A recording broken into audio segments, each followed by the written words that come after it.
de cette formation pilote, tous entrepreneurs, est née du souhait de la direction de l'école de la deuxième chance d'initier, de faire comprendre ce qu'était la création d'entreprise auprès des stagiaires qui rejoignent le 2C. Ça veut un peu rien dire, ça veut tout dire et rien dire. On reviendra après. Donc déjà, nous on a 30 000 clients par an, donc si tu fais 30 000 fois 1 euro, ça fait 30 000 euros en plus déjà.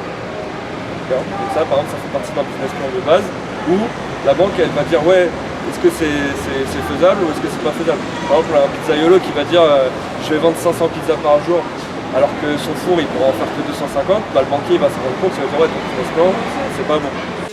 Quelles sont les charges patronales pour l'ensemble de la société sur l'année entière? C'est 24 000. Très bien. Quel est, alors la question, hein, c'est quel est le montant de mes frais de personnel sur l'année 2017? Question 6. 72 000. Donc on voit, hein, on commence à comprendre que mes produits, ça me coûte 38 100. Faire marcher mon magasin, ça me coûte à peu près 40 000. Et le personnel, ça me coûte 72 000. Donc ce qui me coûte le plus dans mon activité, c'est le personnel. C'est normal, c'est une activité de commerce. Donc je dois fabriquer des produits, je dois les vendre.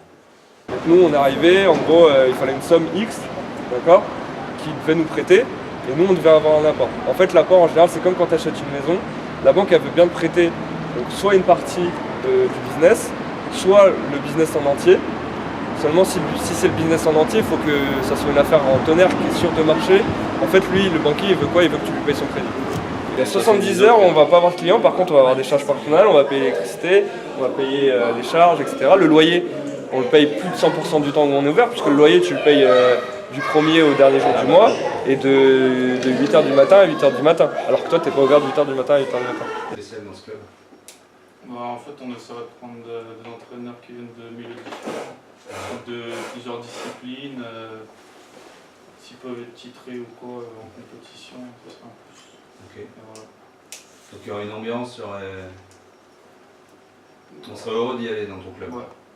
C'est ça qui est important. Il faut parler avec le cœur quand vous avez une idée. Parce que les gens, non seulement ils vont trouver le bon prix, des choses de qualité, mais en plus ils vont être heureux quand ils viennent chez vous.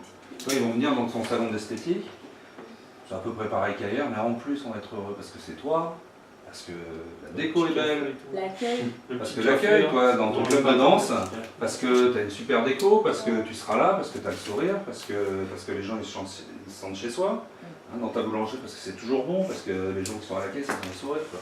Donc il y a toujours ce côté, on crée une entreprise, là on a parlé de chiffres d'un côté, hein, donc ça c'est très terre à terre, parce que la réalité c'est l'argent qu'on gagne, hein, on n'en sort pas de la réalité. Mais pour que ça marche, ça, il faut qu'on fasse les choses de manière très disciplinée, mais il faut qu'on mette un supplément d'âme dedans. Non, c'est bon. Oui, Émilie, tu vois, voilà. Il y en a qui ont des projets ici d'entreprise ou...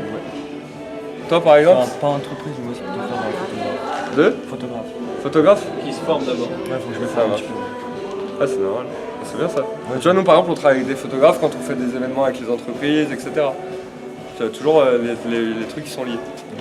Donc on touche du doigt tous les concepts qui sont liés à la création d'entreprise, ce qui est nécessaire pour convaincre un banquier par exemple d'accorder un prêt. Donc on va construire un business plan, on va construire un plan financier et on va, en survolant les différents concepts, faire révéler à l'ensemble des stagiaires ce qu'est la réalité de la création d'entreprise.